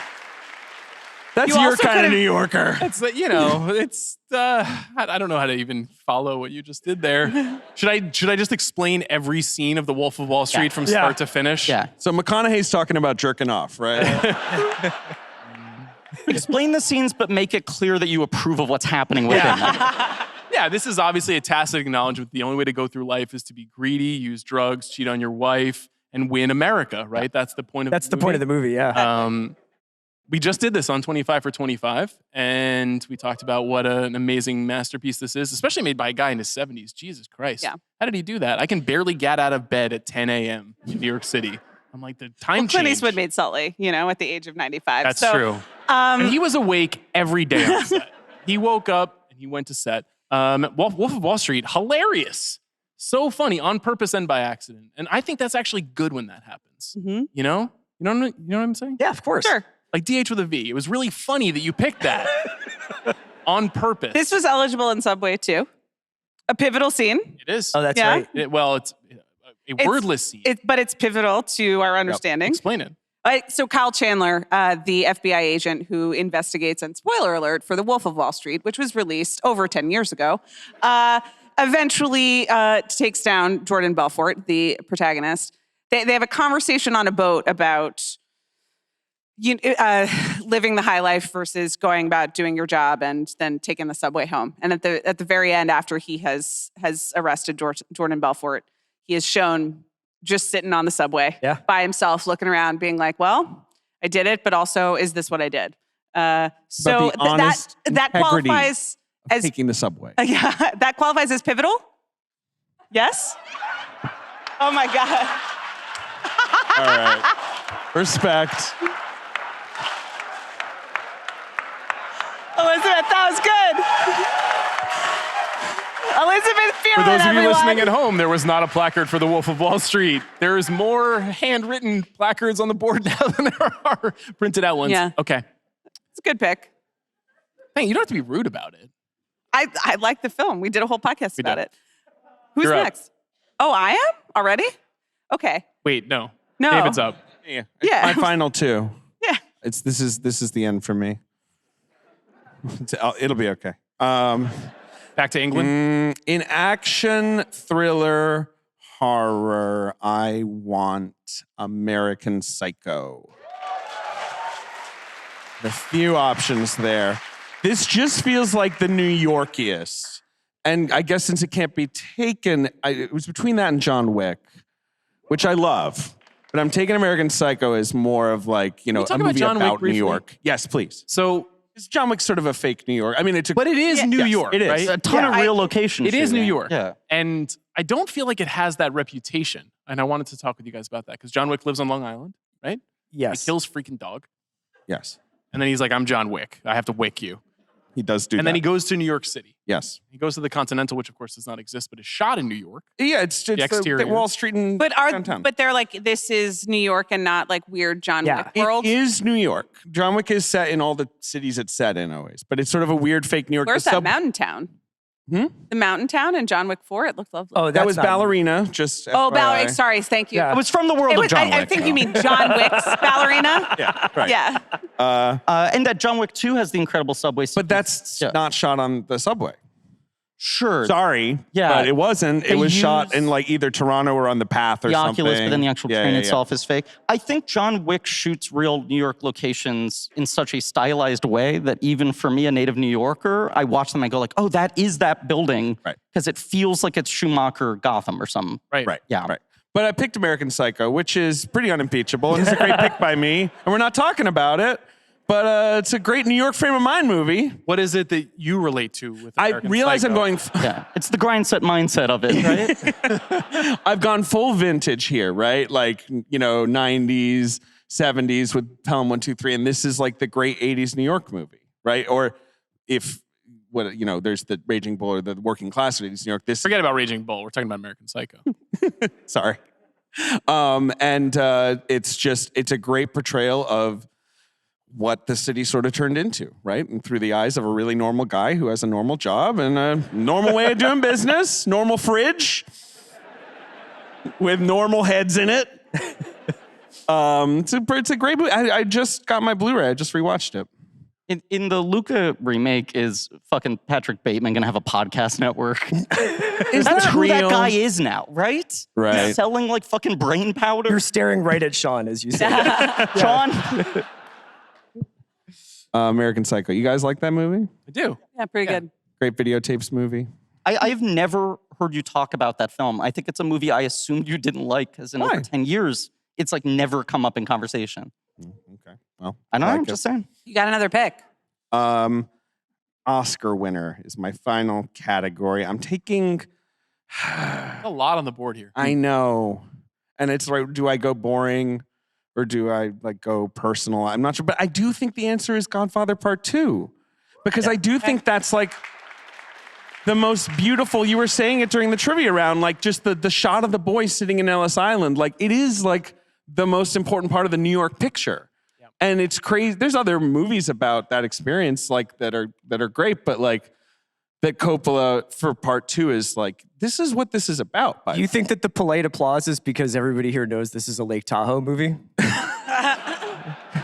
It does have a lot of great Tahoe, but it's also got fucking De Niro wasting olive oil guys on Mulberry Street, okay? Yeah. It's got a lot of great New York stuff. The rooftop scene, after that's it's beautiful. I think it's a great pick for your last pick. Thank you. Now I'm just gonna rag on whatever you guys pick. I want to say also no white cards for me. Look at that. Elizabeth, did you rig this for David? Okay, I have one more pick. I haven't picked Subway movie. I'm going to pick Dressed to Kill. So, very famous scene in Brian Palma's Dressed to Kill where the killer approaches Nancy Allen and is trying to take care of her while she's riding the subway. That is just absolutely harrowing. And I feel like people don't think of this as much of a New York movie, but also a lot of my picks got taken already. So I'm going to take it here at this exact moment. It's a good pick. Great pick. Great job. Can I I was shout watching out this last night. It's great. Can I shout out a couple good Subway movies? I was trying to think, or should we wait till the end? Assuming you're not going to take one of them. Well, Subway's done. You filled it up. No, I have Oscar winner. So I know, but he might say a Subway. Yeah. Oh, okay. So I'll be quiet. I'll be quiet. Think of one off the top of my head. It's just an important category to me. Yeah. So you have Oscar left? Yeah, but it's Griffin's pick. Oh, it's Griffin's pick. Sorry. There are a lot of great historic New York comedies I could pick. Little Nicky. Ants. Wait. That's kind of chalk picks, as if I wanted to convince this audience of my erudite taste. Right. And CR, you picked All That Jazz. I'm wearing an All That Jazz t-shirt. It is a great movie about how hard it is to make it, and especially make it in show business and the idea of the Great White Way and all that sort of stuff. With that off the board, there's only one pick I feel like I can make, which is the only movie that captures that subject in a bleaker and more psychologically intense way, and that, of course, is The Muppets Take Manhattan. It's a good one. Oh. Wow. A movie in which a bunch of small town, big fish, little pond Muppets come to New York and get their fucking asses kicked up and down Main Street. They tap out, they go, they leave, they disperse. And then Kermit finds financing. It's and the Muppets have to come back together and put on a show. They never did that before on the Muppets, anything like that. It's the origin story. Oh, okay. So they technically hadn't done it before, if you're looking at the timeline. It's a put in my slippery place. canon. It's kind of the Andor of... Oh, surprise, surprise, that one had to get written down. Got Manhattan in the title. Big inspiration for me in my life. Has definitely affected my daily decision-making process. Who is your one-to-one Muppet comp? Who do you think? Well, now I want to know who you... Fozzie! Fozzie is my one, but I do feel like there's an id ego, super ego of Fozzie, Gonzo, Scooter. Yeah. But, I would gun to my wholeheartedly head, agree. Fozzie's the pick. Okay. Yeah, yeah. I got stressed out when you said that. You have a Muppet comp, CR? Are you familiar with the drummer Muppets? in Animal. Muppets? Animal. That's your yeah, animal. too. Yeah. You could also, correct. yeah, you could be in Geico Crazy commercials, Harry, too. I think, as well. Bomb thrower. Yeah, you're Sam Eagle. Yeah. There have to be rules. Important function, the dynamic. I'm also an icon of this country. A true patriot. I always like the Swedish Chef, right? Yeah. Yeah. Because you're always cooking. Just naming Muppets. Okay, I have Oscar winner left. We know who you are. Oh, yeah. Yeah.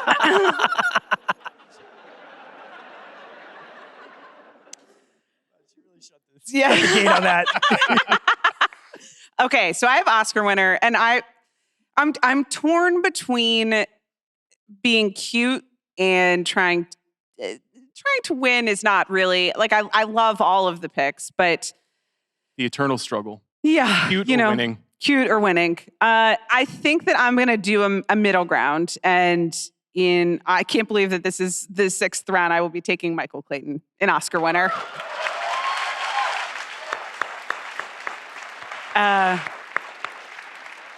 Tilda. Wait. Tilda's the lone Oscar for that movie, right? Tilda, yes. Tilda. Tilda Swinton. One of the great Milwaukee movies. One of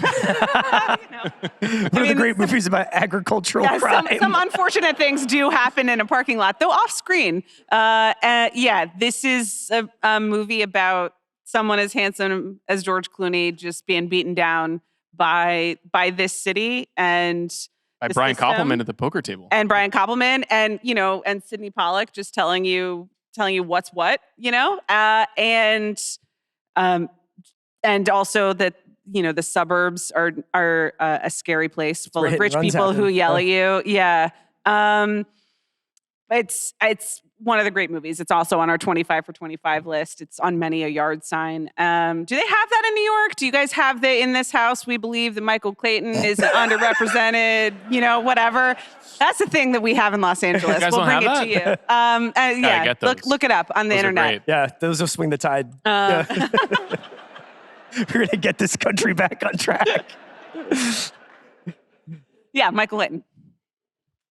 Well, I'm so excited I get to do this with the last pick. It's Saturday night. I hope you guys all have an amazing night out in New York City. Meet me in the meatpacking district. We're going cruising. Let me guess. This is a great movie about losing yourself to your work, which I think is very, a common experience in New York City. Great tell us central- about your research when you did the rewatchables for this film. What did you do? I danced a lot. No, this is William Friedkin's movie with Al Pacino about an undercover cop who goes into the gay underground dance club scene in the meatpacking district in the 70s to find a serial killer, and he does. Spoiler, it's a great film. It's been recently-ish, in the last couple of years, right? Redone on DVD. I highly recommend that. I adore this movie. When you started your pick by saying it's Saturday night, I thought you were drafting Jason Reitman's Saturday night. Jason Reitman's New York masterpiece. It's about getting lost in your work. Yeah. The movie was shot in Vancouver, right? Saturday night? Yeah. I was actually going to say it would be fun to have clearly not shot in New York movies. Yeah. Because Escape from New York is shot in St. Louis. I mean, that's an entree to our honorable mentions conversation, which could be quite long, but we'll try to keep it brief. But is Eyes Wide Shut a New York movie? 100%. And I thought about picking it, and I'm almost surprised it didn't go. Because it is It's an weird, amazing New York movie that is also shot in London. But the snow globe haunted, bizarro New York is what's fun about it. I don't know. I think it counts. Though I mean, we were talking about this beforehand.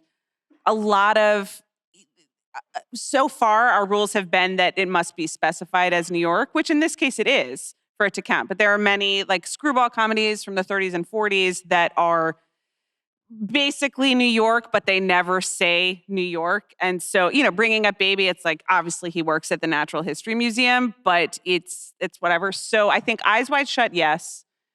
Bringing Up Baby and all the Batman movies, no. Escape from New York, though? I think Escape from New York for sure. In the title.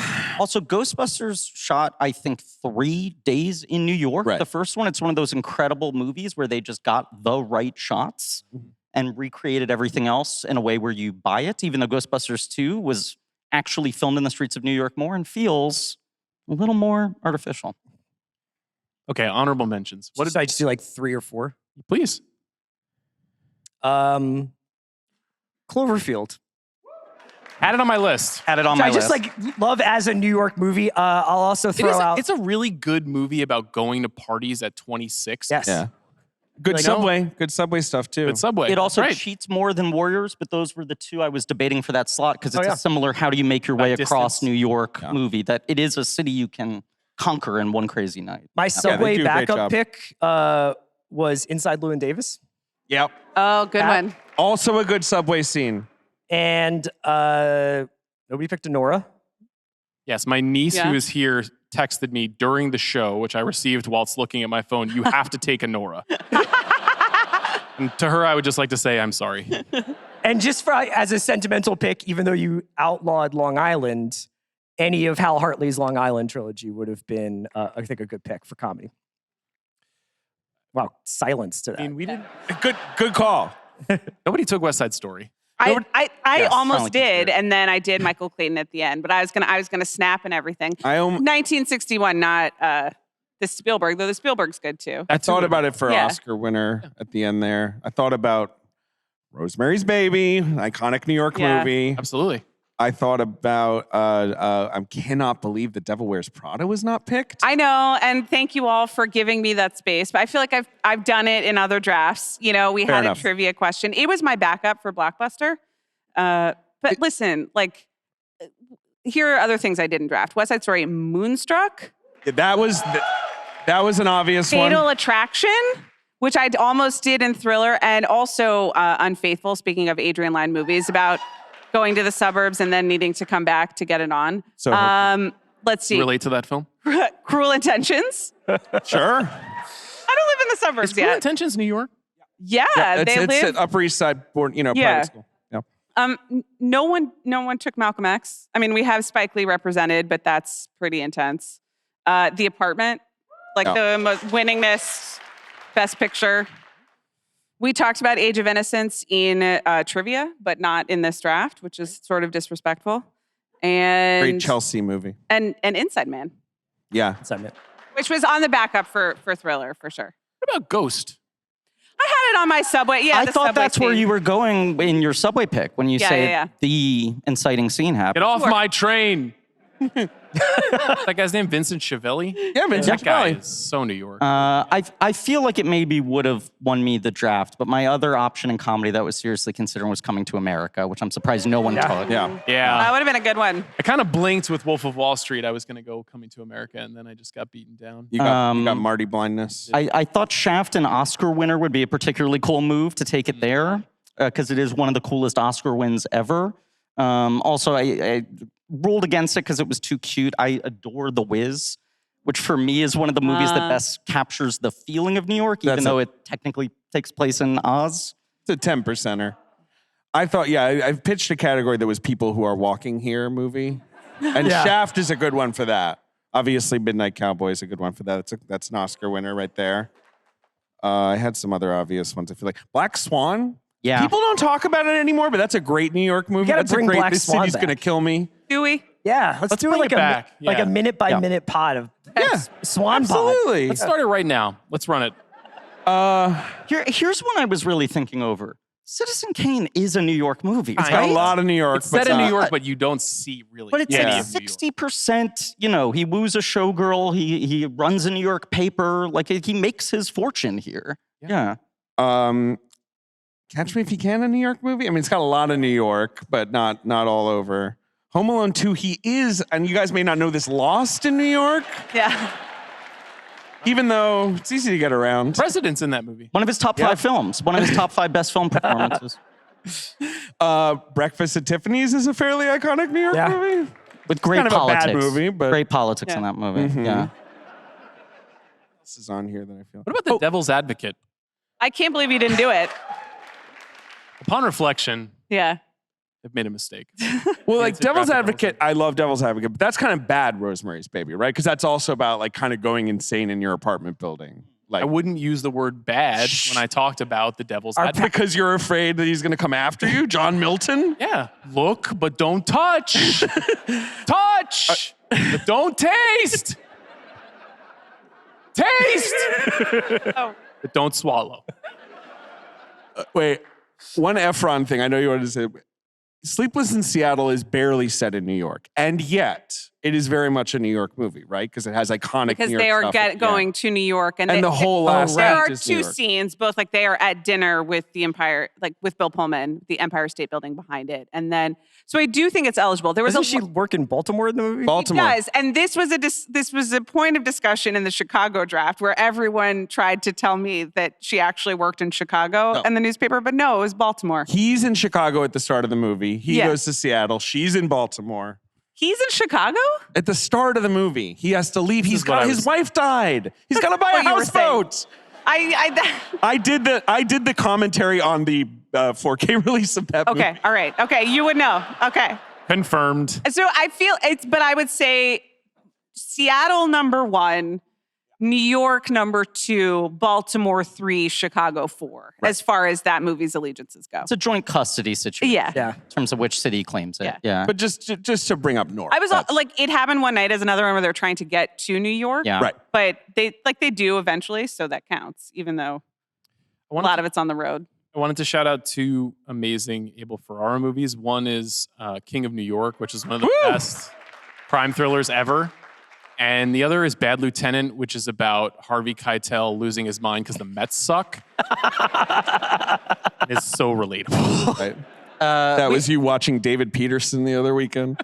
There was a wild card category that you, I think, wisely chose to cut this morning, but I was going to get funky there and maybe either draft Life Lessons, the Scorsese segment from New York Stories that fucking rules. Great movie.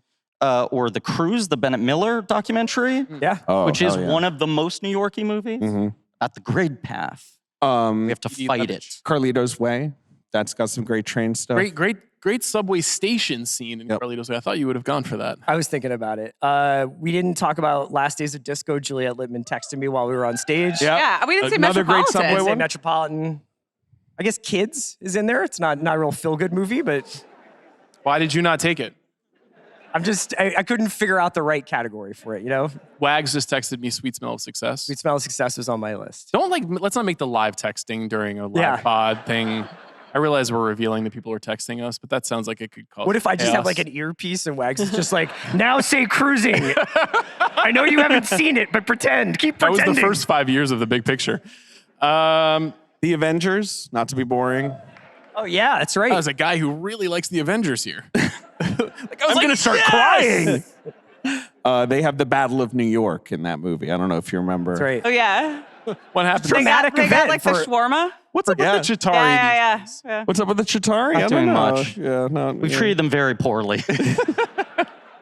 Aronofsky, I don't like Caught Stealing, but Requiem for a Dream is a great Coney Island movie. Pi is also a great New York movie. Has great subway stuff. Also about Weird the Mets. Brains. Yeah. Yep. Noah.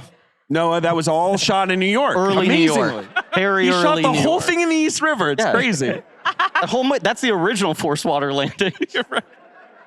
We've officially entered just naming movies territory. Yeah. Which is how I know we are at the end. Season of our 2 podcast. of Rescue Me. I could go on. Season 1 of Rescue Me. Yeah, that's Everybody true. meet David outside. He'll be just saying the names of films for roughly 4 hours. We can do this all night, just like Captain America. Hey, QR code. QR code. We're going to vote now. Yeah. So you get to vote. Yeah. Oh, la, Up on the la. screen, you'll Okay. see. Hey, I'm You going all to know QR what code. to do. While you're voting, we're going to run through our picks. So, Chris, why don't you read your picks from this draft? In drama, I took Cruising. In comedy, After Hours. In action horror thriller, Alfred Hitchcock's Rear Window. Oscar winner was All That Jazz. Blockbuster was DH with a V. And Subway was The French Connection. It's really funny that was the first pick overall, given the I rest of the fucking thing. nailed it. Yeah, you did. In drama, I took 25th Hour. In comedy, Working Girl. In action horror thriller, The Thomas Crown Affair, 1999. In Oscar winner, Michael Clayton. In blockbuster, You've Got Mail. And in Subway, Francis Ha. Griffin. In drama, I paid my respects to an American hero named Captain Chesley Sullenberger. In comedy, I kind of snuck a psychological thriller in there called The Muppets Take Manhattan. Action horror thriller, The Warriors, Dog Day Afternoon, an Oscar winner for screenplay. When Harry Met Sally for blockbuster, and in Subway, I took Spider-Man 2. In drama, I took Taxi Driver. In comedy, I took The Wolf of Wall Street. In action horror thriller, I took Uncut Gems. In Oscar winner, I took Goodfellas. Perhaps you've heard of it. In blockbuster, I took Ghostbusters. And in Subway, I took Dress to Kill. For me, in drama, I took Do the Right Thing. Comedy, I took Royal Tenenbaums. Action horror thriller, I took American Psycho. Oscar winner, Godfather Part 2. Blockbuster, Men in Black. And my Subway movie was The Taking of Pelham 1, 2, 3. I think David's going to win. You do. I think David's going to win. David's going to win. Yeah. Okay. Sean, you, I don't know. Tenenbaums, Do the You've Right got Thing, some and Men in heavy Black is movies here. powerful. Dudes who weren't here will vote for Sean. Like Dudes who weren't here. Yeah, dudes All who my weren't underground men. Yeah. But like, You're what if- Mikey Travis. wait, if the 155 souls that Sully saved are here, Griffin's got a big shot. Yeah. And thank God he saved them. He did. Where would we be? Where would this draft be without All that right. moment? How How long do we much longer? take? We got to wait Good? roughly 80 minutes. Are you guys okay with that? To tabulate the scores? Jack is saying 30 more seconds, and he's doing 30 more. He's giving us hand Yeah, signals. he's doing baseball. So can you How vamp? the Phillies doing? What's They're going on? losing. Oh What? no! What happened? Oh, It's the top of the not what ninth. we It's need. 5-3 Dodgers. Okay, Oh Yeah. my word. it's bad. 5-3 in the top of the ninth. Ohani went 0 for 4. Otani, sorry. Okay. All right, I feel comfortable calling this race. Okay, it's time. It's Seen time. enough? Yeah. In 5th place, Christopher Ryan.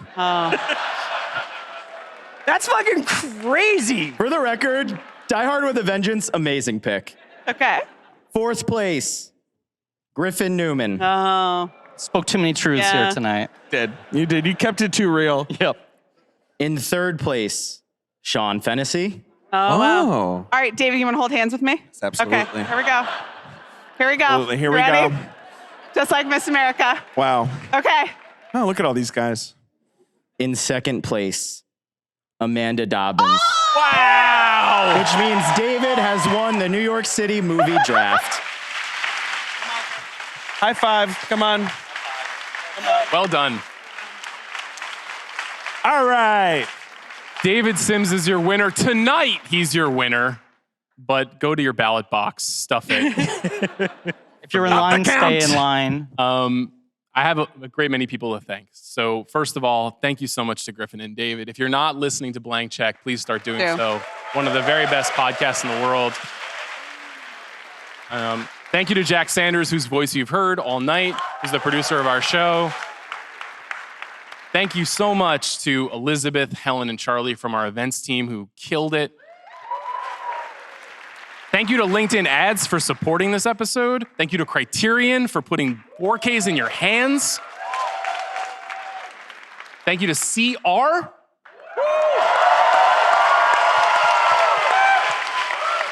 Who is my brother and drafted DH with a V first overall at the New York City movie draft. Thank you to New York City, Yes. Thank you to all of you. which is the best city in the world. Yeah. Thanks to all of you. Thanks for having us. Thanks for caring about this and listening. Thank you to my in-laws for driving from Philadelphia. And thank you, Sean, I guess. Yes, Sort of. I guess. Amanda, good job. We're not making eye contact.